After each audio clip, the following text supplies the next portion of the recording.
ఎవరైతే ఆయన వెంబడిస్తున్నారో every day you will see the light of God. You will see the light. నీవు వెలుగును చూచుదువు గాక.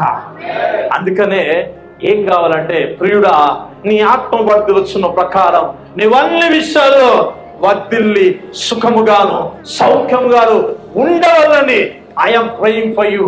నేను నీ కోసం ప్రార్థన చేస్తున్నా. అందుకనే నీ ఎదుగుదల బయట లేదు, నీ ఎదుగుదల వాక్యములో ఉన్నది. ఆమేన్. నీ ఎదుగుదల వాక్యంలో ఉన్నది. నువ్వు వాక్యంలో ఎదుగుతున్న కొలది నువ్వు అన్ని విషయాల్లో ఫలిస్తావు, అభివృద్ధి పొందుతావు. హల్లెలూయా. నీ కుటుంబం దీవించబడదు గాక, నీ పరిచర్య దీవించబడదు గాక. విని విని అలసిపోయాడు కనుక మళ్ళీ చెప్తున్నా, విను. నువ్వు దీవించబడతావు, ఖచ్చితంగా నువ్వు దీవించబడతావు. Praise the lord. పాడైపోయిన స్థలముగా ఉంటే గాడ్ ఇష్టపడడు.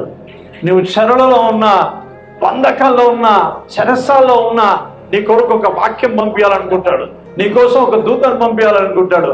ఏదో ఒక రకంగా నువ్వు బయటికి రావాలని ప్రభు ఇష్టపడతాడు. ఆమేన్. మీ పిల్లలు ఎవరైనా బంధకాల్లో ఉండి ఇష్టపడతారు? ఎవరన్నా వావ్ సూపర్ మంచిగా అంటామా? ఎవరన్నా? ఎవరన్నా? అట్లాగనే మనం సృష్టించిన దేవుడు మనం బంధకంలో ఉన్నట్టయితే ఇష్టపడతాడా? ఇష్టపడడు. అందుకే గాయము చేయువాడను నేనే, గాయము మానుపువాడను. ఎందుకు ఆ మాట అంటే వారి యొక్క అవిధేయత, వారి యొక్క అవిశ్వాసం, వారి యొక్క నిరీక్షణ దేవుని పైన లేకపోవడం వల్ల, తొందరపాటు నిర్ణయం వల్ల, వారు తీసుకున్న నిర్ణయాన్ని బట్టి దేవుని మీద ఆధారపడక, దేవుని వాగ్దానం ముందు ఆధారపడక ఉండడం వల్ల వేరే రాజులను రేపి ఆయన ఆ దేశమును ఏమైపోయింది ఖాళీగా చేశాడు. కానీ మరలా ఆయన వాగ్దానమును జ్ఞాపకం చేసుకొని, తన మాటల్ని జ్ఞాపకం చేసుకొని ప్రభు ఏం చేస్తాడంటే, పాడైపోయిన పురములను నేను కట్టుదును, పాడైపోయిన పురములను నేను కట్టుదును. హల్లెలూయా. మళ్ళీ ఒక మాట చెప్తున్నా, ఈ సంవత్సరం కాదు, రాబోయే సంవత్సరాలలో కూర్చోడానికి ఈ సంఘములో ఎక్కడున్నా సరే కుర్చీలు ఉండయి. ఎందుకు తెలుసా? God will fill. హల్లెలూయా. దాన్ని నింపుతాడు. దేవునికి స్తోత్రం. ఆమేన్. ఆయన పాడైన పురుగులను కడతాడంట, పాడైపోయిన పురుగులను కడతాడంట. అందుకనే జూబ్లీ, అవునా, ఆ హితవత్సరము ఎవరి వల్ల సాధ్యం అంటే అది యేసుక్రీస్తు వల్లనే సాధ్యం. ఆమేన్. అందుకనే నీవు ఈ సంవత్సరంలో యేసు ప్రభుతో లోతైన అనుభవంలోకి వెళ్ళాలా. ఆమేన్. హల్లెలూయా. లోతైన అనుభవంలోకి వెళ్ళాలా, లోతైన ప్రేమలోకి వెళ్ళాలా, లోతైన కృపలోకి వెళ్ళాలా, లోతైన కటాక్షంలోకి వెళ్ళాలా. అప్పుడు ఈ సంవత్సరం ప్రతిరోజు జయ జీవితంగా నువ్వు జీవించవచ్చు. ఆమేన్. ఆమేన్. యెర్మయా 33వ అధ్యాయం 1వ వచనం చదువుదాం. Thank you Holy spirit.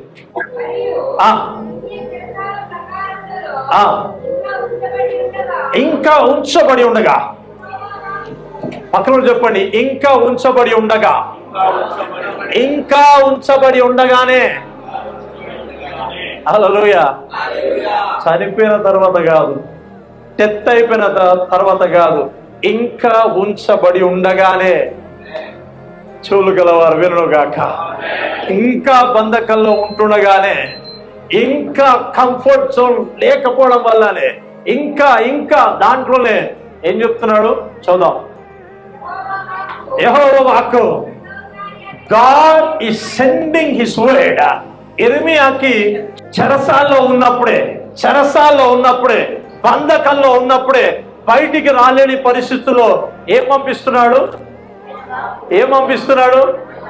హల్లెలూయా. చెరసాల్లో ఉంటున్నప్పుడే గాడ్ తన వాక్కును పంపిస్తున్నాడు. అందుకే కొత్త నిబంధనలు నాకు ఇష్టమైన మాట ఏంటిదంటే, నేను బంధింపబడ్డా, వాక్యం బంధింపబడలే. నేను బంధింపబడ్డా, వాక్యం బంధింపబడలే. హల్లెలూయా. God can send his word any place. ఏ స్థలంలోకైనా, ఎలాంటి పరిస్థితుల్లోకైనా వాగ్దానాన్ని పంపిస్తాడు, మాటను పంపిస్తాడు, ప్రవచన వాక్యం పంపిస్తాడు. ఏం చేయడానికి? బయటికి తీసుకురావడానికి. ఆమేన్. 3వ వచనం చదువుదాం. మాట నెరవేర్చు. పక్కన చెప్పండి, మాట నెరవేర్చు. మాట నెరవేర్చు. అవునా? 2025లో ఎంతో మంది మిమ్మల్ని ప్రేమించేవారు. అవునా? ఎన్నో మాటలు చెప్పారు. 2026 వచ్చింది, మాటలు లేవు, మనుషులు లేవు, వాగ్దానాలు లేవు. ఫోన్ కూడా స్విచ్ ఆఫ్లో ఉంది, ఫోన్లు కూడా పనిచేయట్లేదు. బట్ గాడ్ చెప్తా ఉన్నాడు. మాట్లాడే దేవుడు ఏం చెప్తుంది తెలుసా? మాట్లాడే దేవుడు అంట, కార్యము నెరవేర్చే దేవుడు అంట, మాట ఇచ్చి దాన్ని నెరవేర్చే దేవుడు మాట్లాడుతూ ఉన్నాడు. చదుదాం. మాట నెరవేర్చు యెహోవా, దాన్ని నిర్మించు యెహోవా.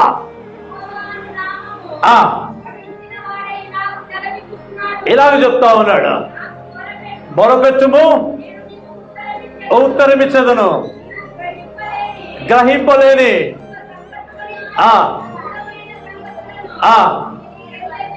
ఏం చేస్తాడంట? ఆయన గూఢమైన సంగతులు ఎవరైతే మొరపెడతారో, ఎవరైతే వెయిట్ చేస్తారో వారితోనే ఈ మాటలు చెప్తా ఉన్నాడు. నువ్వు మొరపెడితే గూఢమైన సంగతులు తెలియపరుస్తా, మర్మం తెలియపరుస్తా అని చెప్తూ ఏం చెప్తున్నాడు? 5వ వచనం చదువుదాం. కల్దీలతో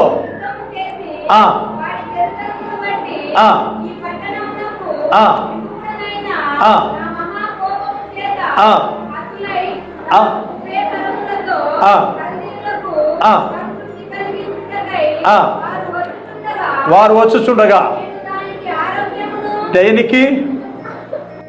పాడైపోయిన స్థలంలో ఉన్న వారికి, అవునా, వెళ్ళగొట్టబడ్డ వారికి, తరిమేయబడ్డ వారికి, తక్కువ స్థాయిలో చూసే వారికి, అవునా, బంధకంలో ఉన్న వారికి, దానితో, సంఘముతో, మనుషులతో, ఆయన ప్రజలతో, ఆయన నిబంధన కలిగిన ప్రజలతో, తాను నిర్మించుకున్న ప్రజలతో, దానికి వారితో మాట్లాడుతున్నాడు. ఏమి ఇస్తాడంట? ఆరోగ్యమును, స్వస్థతను మరలా రప్పిస్తున్నాను. హల్లెలూయా. ఒకవేళ నీవు లూజ్ అయితే, ఒకవేళ కోల్పోయినట్టుంటే, ఈ సంవత్సరం యు విల్ గెట్ బ్యాక్. హల్లెలూయా. నీవు మరలా పొందుకుంటావు. ఆమేన్. ఆరోగ్యం, బలము, శక్తి, దీవెన, ఆశీర్వాదం దేవుడు మాట్లాడితే ఖచ్చితంగా వస్తాయి. పక్కన చెప్పండి, దేవుడు మాట్లాడితే ఖచ్చితంగా వస్తాయి. హల్లెలూయా. దేవుడు మాట్లాడితే ఖచ్చితంగా నీ ఎడల, నీ కొరకు, నీ పిల్లల కొరకు జరిగి తీరుతుంది. ఆమేన్.